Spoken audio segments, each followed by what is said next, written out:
Morning. I'm making another video, and yes, I did sleep on my pipe cleaners. Wasn't too bad. Just once you fold in the ends, it doesn't stick you that much. Anyways, if you haven't read the title already, it's just products that I regret buying. Since I've regretted buying them, I don't have much of them here with me, so you're gonna have to bear with me, and I'll try to put links to them, so you have an idea of what I'm talking about. So as with the other video, I'm just kind of have them lying around me. They're not in any particular order. So I'm gonna start with chicken fillets. You should know what these are. They weren't that expensive. I think I got them for $12.99 or something like that. I got them in CVS, and I thought it was a lifesaver. I don't need implants anymore because at that time, surprise mom, I honestly was considering getting implants because as you can tell by now, I'm not that well endowed in that area. Anyways, they need to put a disclaimer on these things saying, do not wear it in the club, do not wear it if you're going to be sweating. You know what I mean? Like, because when I bought it, I was like, it's only $12.99, I've got nothing to lose. But I did lose my dignity, really, because I wore these to the club, and I don't know, I guess it was my fault in a way, because it comes with these little stickers that you stick on the inside, and then you stick it on your boob, and then it holds in place. But I wasn't comfortable sticking this on my boob because I thought it was gonna fall off. So I was like, if I get it in there and I secure it in there, I'll be fine. But basically, all the dancing and grinding and gyrating I was doing and sweating and basically it just managed to work its way out. So I'm there, and it's just like, it was bad. So I think it does work if you're going to a photo shoot or something, because it does work. It made me look like I was a C cup when I left the house. But if you're gonna be moving around and possibly sweating, this this did not work, honestly. So it only works if you're standing absolutely still. So like I said, it's ideal for a photo shoot. So if I was a model, then yeah, good purchase. But other than that, and I still have the original stickers. I just never use them because I didn't want that on my skin. I didn't want to get irritation, so I just put the plastic in there, and the plastic was like, had their own little exit strategy. So that was one purchase I regret buying. Next on my list that I have here, let me see, these shoes. All about image. I bought these when I was in high school. It was probably like, oh goodness, you can see how much dust is on there. Because these were my first pair of sexy heels, I think. I got them from DSW. I think they were probably like $20, $30. And I mean, I bought it because it was baby fat. I mean, come on, baby fat. I had a jacket. My winter jacket was from Baby Fat as well. Got it from Burlington Coat Factory, bargain. And so I got the heels to go with it. And these things, like, I am telling you, every step that I take, I feel like my foot is like in a bear trap or something, or somebody shooting at my legs. Like, these are so painful. And I mean, I would say they're gently used. So I don't know if I could probably do like a giveaway or something, because I have like more than one pair of shoes here that I regret buying. But yeah, they're really nice. And so if you're one of those people that think beauty is pain, I mean, I was in denial because I did have this on my top favorite shoes. So in terms of shoes to look at, I do love them, but in terms of walking, these are a nightmare, and I do regret buying them. And yeah, because I think I only wore them like once. Next pair of shoes. These have never been worn. Proof is in the pudding. These, I just liked how they looked, but that's it. I don't like how this front bit looks on my foot. I think Ecorez, these kind of style shoes, like Chuck Taylors and stuff like that, they look better on people with small feet. I have some big old 9.5 feet, seriously. And I bought them for £50, so they were kind of up there. And I've just never worn them. So, and the thing is, like, I'm 23 now, and I'm kind of over wearing sneakers and stuff like that. I like to wear nice sandals in the summer.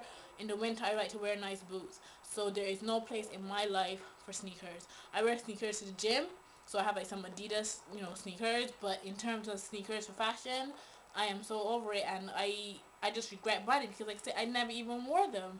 So again, actually, yeah, I think I might do a contest or something, and get into this buy one giveaway something, because I've never worn these.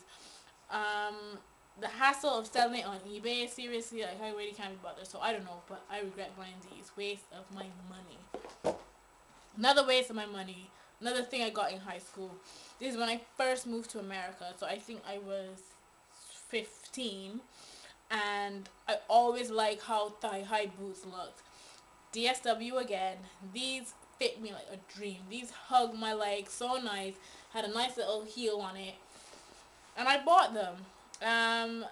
But the thing is, or what I know now, this kind of shape heel does not work with my feet.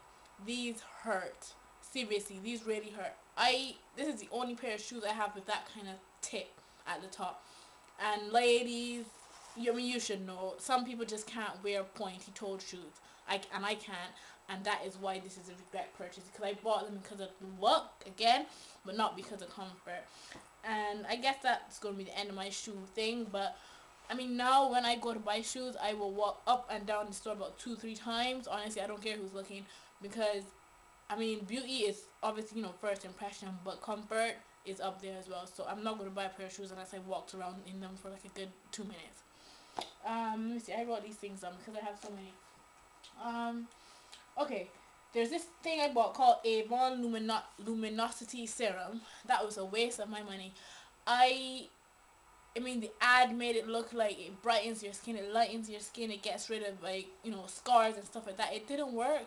It did not work, and it smelled weird. Didn't work. It was pointless.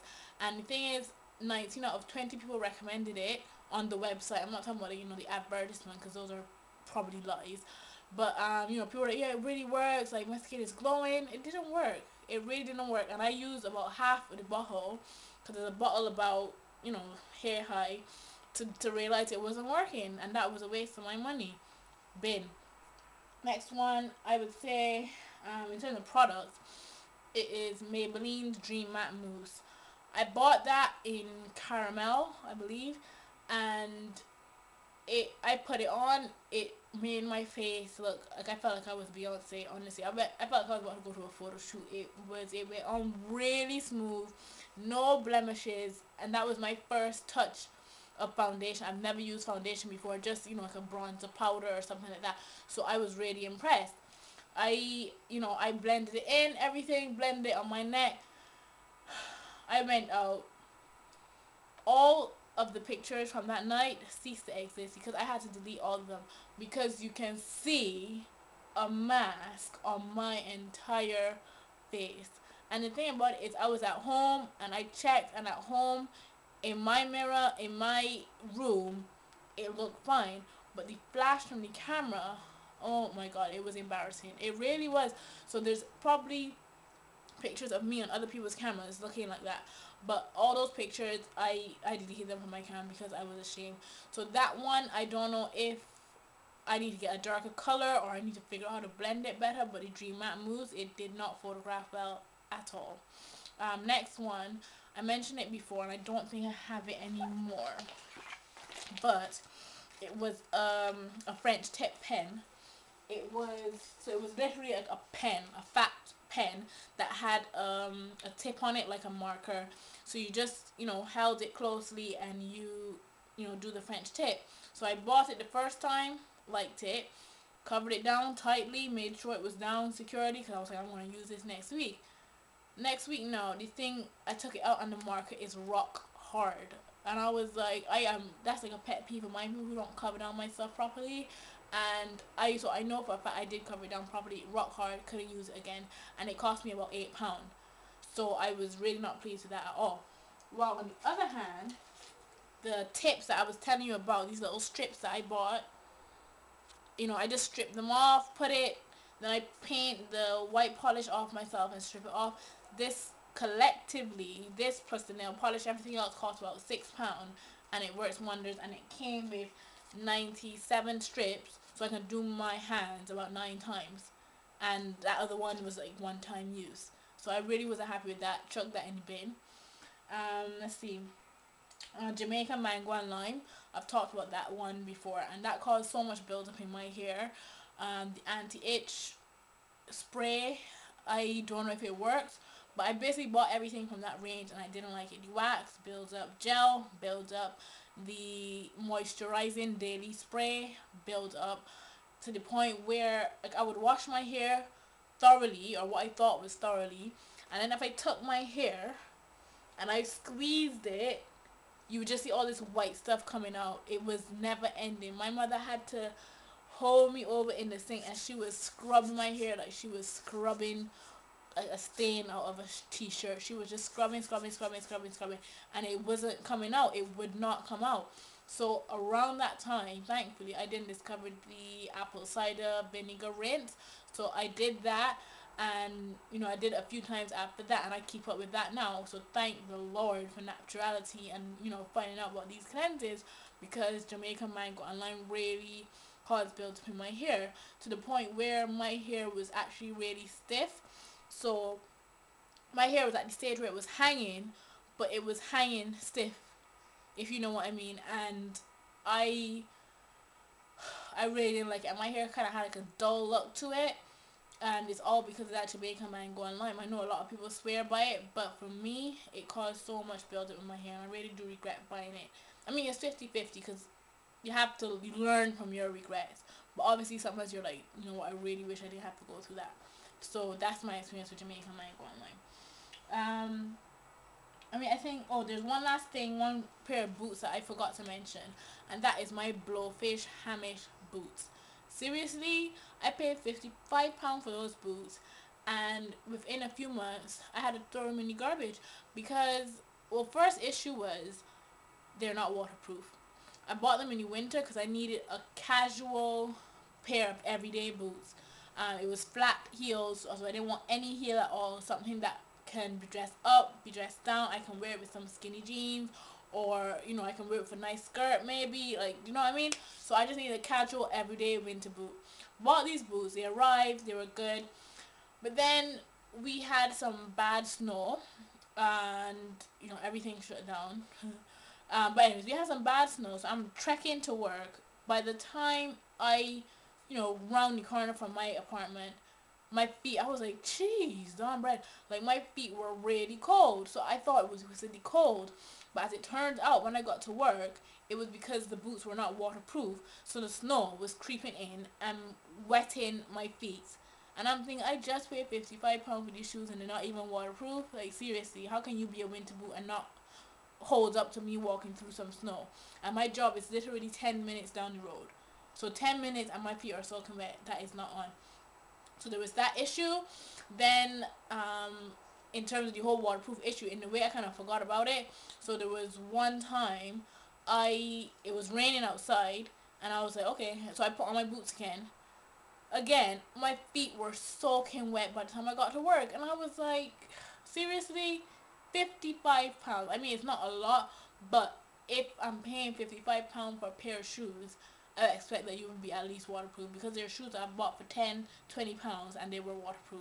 So I thought it was standard to have shoes be waterproof since they're on your feet, especially if you're in England, you know what I mean? So yeah, and then to make matters worse with those shoes, the bottom just split open.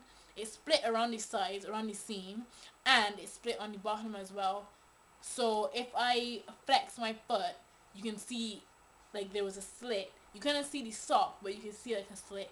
So those shoes for £55 were a big regret. I kind of worked it out, and I ended up wearing them to work because I had to wear long pants, and they were pretty comfortable, I guess. But as soon as my last day was over, I just chucked those in the garbage because they were seriously a waste of my money. So yeah, I mean, I'm not saying that the products I mentioned, I'm not saying that they're bad and don't buy them, but they just didn't work for me. Because for example, the Mango Online for people doesn't work for me. But those are products I do regret buying. So I'm really anxious to see what other people think about what I have, and I mean, write your own experiences as well. And so I'm looking forward to hearing your responses. I will speak to you guys later. Bye bye.